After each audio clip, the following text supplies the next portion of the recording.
छत्रपती शिवाजी महाराजांनी त्यांच्या आयुष्यामध्ये गाजवलेल्या पराक्रमापैकी एक महत्त्वाची लढाई, त्यांच्या आयुष्यातील एक असामान्य पराक्रम म्हणजे उंबरखिंडीची लढाई। या लढाईमध्ये छत्रपती शिवाजी महाराजांनी मराठ्यांच्या सैन्याने जो काही पराक्रम दाखवला, जो काही पराक्रम गाजवला, तो आजही प्रेरणादायी, स्फूर्तिदायी आहे। या उंबरखिंडीची लढाई नेमकी कशी झाली त्याचीच गोष्ट सांगणारा हा आजचा एपिसोड। तर नमस्कार मित्रांनो, आपण पाहताय ग्लोबल शिवराज। उंबरखिंडीची लढाई ही छत्रपती शिवाजी महाराज आणि मुघल सरदार करतलब खान यांच्यात खोपलीजवळील उंबरखिंड येथे झालेली एक महत्त्वाची लढाई, ज्यात मराठा सैन्याने गनिमी-काव्याचा वापर करून मोठ्या मुघल सैन्याचा पराभव केला। मित्रांनो, ही लढाई होती 1661 या काळातली। शाहिस्ते खानाने करतलब खानाला छत्रपती शिवरायांच्या ताब्यात असलेले उत्तर कोकण काबीज करण्याच्या मोहिमेवर पाठवले। करतलब खानाला नागोठणे, चौल, पनवेल, कल्याण, भिवंडी हा भाग ताब्यात घ्यायचा होता, पण त्याला छत्रपती शिवाजी महाराजांच्या गनिमी-काव्याचा, रणनीतीचा अंदाज होता। म्हणून करतलब खानाने आपल्या स्वारीचा मार्ग अत्यंत गुप्त ठेवला होता। करतलब खानाने तो बोरघाट मार्गाने उतरणार अशी अफवा उठवून दिली। अशा तऱ्हेने तो राजांना फसवू पाहत होता, पण राजांचे हेरकाते किती सक्षम आहे याचा खानाला अंदाज नव्हता। करतलब खान हा 20,000 स्वारांनिशी पुण्याहून उत्तर कोकणच्या मोहिमेवर निघाल्याची खबर राजांना राजगडावर समजली। राजांचे हेरकातं अत्यंत कार्यक्षम होतं। राजांचे हेर हे खानाच्या सैन्याच्या आसपास फिरू लागलं व खानाच्या हालचालींची प्रहरांची वार्ता राजगडावर जाऊ लागली। राजांनी कोकण प्रांताच्या रक्षणासाठी व करतलब खानाच्या प्रतिकारासाठी योजना तयार केल्या। ठिकठिकाणच्या सैन्याच्या तुकड्यांना हुकूम जाऊ लागले। राजगडावरही काही खडेपोच तयार झाले। करतलब खान हा बोरघाटाने कोकणात उतरणार आहे याची राजांना बातमी समजली। करतलब खानाच्या सरंजामकडे राजांचे लक्ष लागले होते। करतलब खानाला कुठेतरी अवघड जागी गाठून त्याच्या सैन्याला कसे धुवून काढता येईल याचा राजे विचार करू लागले।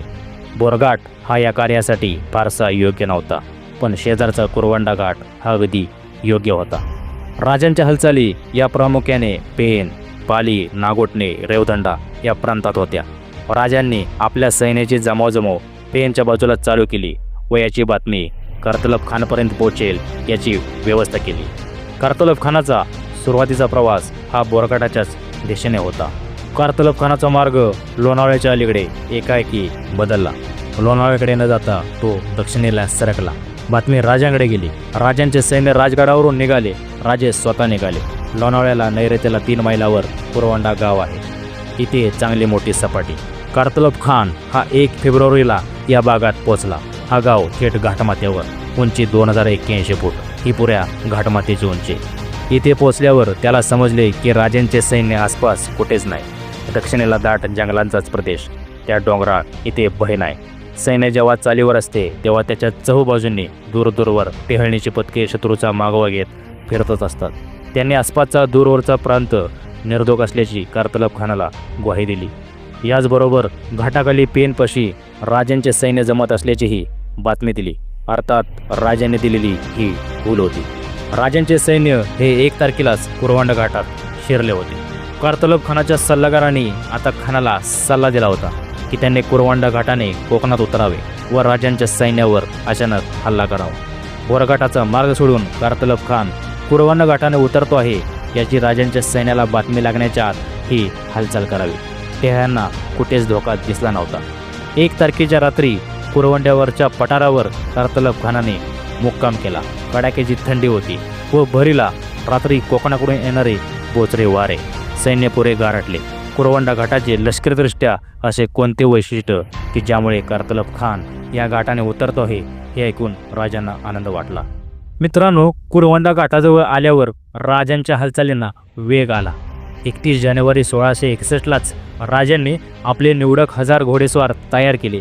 राजांजवळ नेताजी पालकर, मोरोपंत पिंगळे व तानाजी मालुसरे होते। राजांनी राजगड सोडला, उत्तरेची डोंगररांग ओलांडली। सिंहगड उजवीकडे ठेवून ते मुळशी खोऱ्यात शिरले। धनगडाजवळून पुढे येऊन वाघजाई घाटाने राजे सह्याद्री उतरले। ठाणाळे, जांभूळपाडा, परळी मार्गे ते उंबरखिंडीच्या खालच्या तोंडाशी पोहोचले। 1 फेब्रुवारीच्या सायंकाळपर्यंत राजांनी आपले सर्व सैन्य कोकणच्या अंगाने उंबरखिंडीच्या मोक्याच्या जागी उंबऱ्यापाशी खिंडीत आंबा नदीच्या पात्राच्या अंगाने डोंगरावर व घाटात उभे करून ठेवले। राजे स्वतः नेताजीसह काही सैन्य घेऊन उमऱ्याजवळच्या उंबरखिंडीच्या नलिका मार्गाच्या तिकडीवर सज्ज झाले.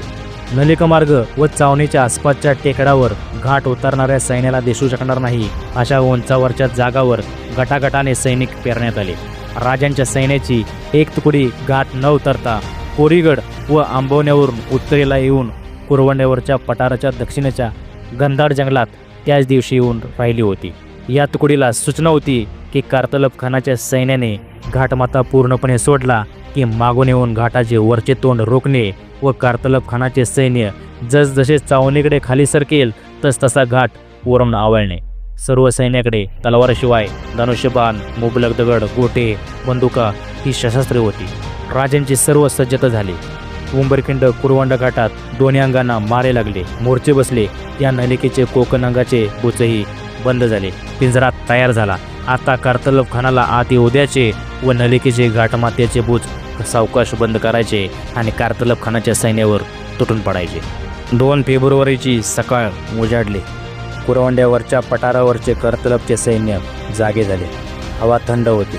आवरावर सुरू झाले. सूर्य थोडा वर चढला आणि कार्तलब खानाचा तळ हलला. थोडा चढ चढून सैन्य कुरवंडा घाटाच्या उतरणीला लागले. घोडदळ व पायदळ यांना घाट उतरणे कठीण नव्हते, परंतु कार्तलब खानाने परंपरेनुसार जो मोठा लवाजमा आणला होता त्याचे काय. मैलोगणती लोळत गेले तरी अंगाखाली ढेकूळ फुटायचे नाही. अशा उत्तर भारतातील मैदानातल्या मोहिमाबरोबर 1700 तऱ्हेचा फापट पासारा घेऊन फिरण्याची ही मोगलांची सवय. असा सह्याद्रीचा एक घाट कार्तलब उतरून पाहत होता. अवजड डेरे पेटारे उतरताना हाशमांच्या नाकी दम येत होता. सुदैवाने ही पश्चिम बाजू असल्यामुळे ऊन लागत नव्हते. 11 वाजण्याच्या सुमारास सर्व सैन्य चावणीपर्यंत पोहोचले. अल्पकाळ थांबून ते पुढे निघाले. आता प्रवास नलिका मार्गातला होता. कार्तलब खानाचे सैन्य कतारेने आंबा नदीच्या काठाने नलिका मार्गात शिरले. मैल 1.5 मैलाची ही खिंड थोड्याच वेळात सैनिकांनी भरून गेली. या दिवसात या सर्व मार्गात पाण्याचे दुर्भिक्ष्ण जाणवायला लागते. कुरवंड्यापासून चावणीपर्यंत पाणीच नाही. पुढे या आंबा नदीच्या पात्रातही पुढे कुठे एखाद दुसरे कुंड म्हणजे डबके दिसेल तेवढंच. कार्तलब खानाची आघाडीची तुकडी वाकणापाशी पोचली. कार्तलब खान व रायबगन चावणीच्या जवळच होते. मध्ये सर्व सैन्य मार्गस्थ झाले होते. सर्व दमलेल्या अवस्थेत आता सूर्य माथ्यावर आला होता. आग ओकत होता. या भागात झाडी कमी, हवेत कोकणचा दमटपणा सैन्य घामाघून झाले होते. केव्हा एकदा उमऱ्याला पोचतो असे सर्वांनाच वाटत होते. आणि इतक्यात एकाएकी 4 दिशांनी मोठ्याने करणे वाजू लागले. कार्तलब खानाचे सैन्य थबकले. घोडे थांबले. पुढे न सरकता कान टाऊ करून उभे राहिले. स्वार व पदाती उभे राहिले व 4 दिशांना भेदरलेल्या नजरेने पाहू लागले. काय झाले? आणि काही क्षणातच हर हर महादेवची ललकारी ऐकू आली व कार्तलब खानाच्या सैन्यावर दगड, बाण, बंदुकांचा मारा सुरू झाला. वाकणापूरच्या टेकडीवरून स्वतः राजांच्या तुकडीने कार्तलब खानाच्या आघाडीच्या तुकडीला रोखले होते. म्हणजे नळीचे एक बुच बंद झाले होते. कार्तलब खानाचे हजारो सैनिक आंबा नदीच्या कोरड्या पात्रात देडबड होऊन उभे होते आणि मार खात होते. मराठी कुठून मारा करीत आहेत हेच त्यांना दिसत नव्हते. कार्तलब व रायबगन त्या मानाने सुरक्षित जागे होते. त्यांनी आपल्या सैन्याला प्रतिकाराची आज्ञा दिली. अमरसिंह व मित्रसेन यांनी विशेष करून अवसान आणले व मोठ्या धीराने युद्ध आरंभले. परंतु हे युद्ध म्हणजे अदृश्य शत्रूविरुद्धच युद्ध होते. मराठ्यांचा एकाच दुसरा हशम दिसला किंवा त्याची लपण्याची जागा दिसली की तेवढ्यापुरता मारा करता येई. मराठ्यांना भौगोलिक स्थितीचा संपूर्णपणे फायदा मिळाला होता. तर त्याच परिस्थितीने मोगल सापळ्यात अडकले होते. आता राजांनी नेताजीला पुढे जाऊन कार्तलबचे सर्व मार्ग अडवण्याची आज्ञा केली. कुरवंडा घाटही वरच्या अंगाने बंद झाला होता. कार्तलब खानाच्या काही सैनिकांनी मागे निघून पळण्याचा प्रयत्न केला. तेव्हा त्यांच्या लक्षात आले की ती वाटही अडवली गेली आहे. कार्तलब खानाला प्रत्येक गोष्ट समजत होती, परंतु त्याचा युद्धावेश मात्र सहजी नष्ट होत नव्हता.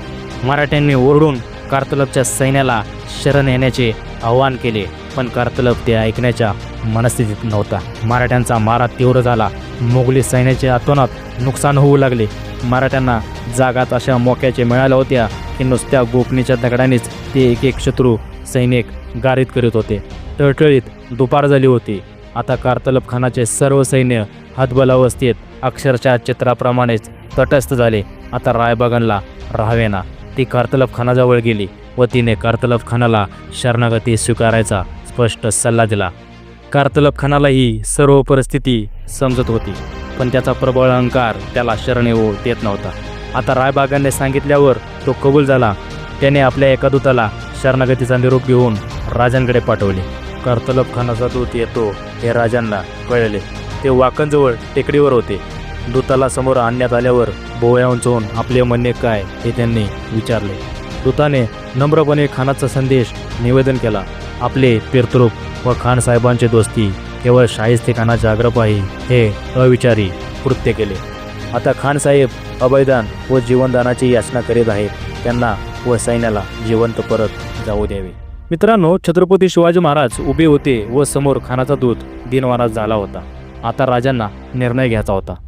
पण राजांनी ठरवले की युद्ध थांबवावे, कारतलबला अभय द्यावे, त्याच्या सैन्यासह त्यांच्या सर्व सरंजाम आहे तसाच सोडून तात्काळ परत जायचा हुकूम द्यावा व त्याच्या सैन्यातील जे स्थानिक आपल्याकडे येतील त्यांना आपल्या सैन्यात भरती करून घ्यावे.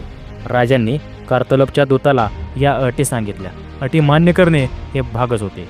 मित्रांनो, राजांच्या भलदारांनी टेकडीवर जाऊन शिंग फुकले, हात उंचावले व आपल्या सैन्याला युद्ध थांबवण्याचा आदेश दिला. काही क्षणात थेट कुरवंड्यापर्यंत संकेत पोहोचला. युद्ध थांबले व कुरवंडा घाटावरची राजांची फौज पांगली. कारतलब खानाचे सैन्य परतल्यावर राजांचे सैन्य घाट व खिंडीत पसरले. कारतलब खानाच्या सैन्याने मागे सोडलेल्या वस्तू व शस्त्रे गोळा करून खजिन्यात जमा करण्यासाठी राजांना नगद पैशाबरोबरच अनेक बंदुका, तलवारी, भाले, डाली, तोफा इत्यादी शस्त्रे, तर वस्त्रे, दागिने, घोडे, बैल, गाडे, डेरे, तंबू, धान्य असे विविध प्रकारचे सामान मिळाले. तो पूर्ण दिवस या चीज वस्तू जमा करण्यात गेला. सर्व सामान कारतलब खानाच्याच प्राण्यांवर लादून राजांचे सैन्य घाट चढले व राजगडाकडे निघून गेले. सायंकाळ होता होता उंबरखिंड व कुरवंडा घाट सोनासोना झाला होता. तर ही होती ऐतिहासिक अशी उंबरखिंडीची लढाई.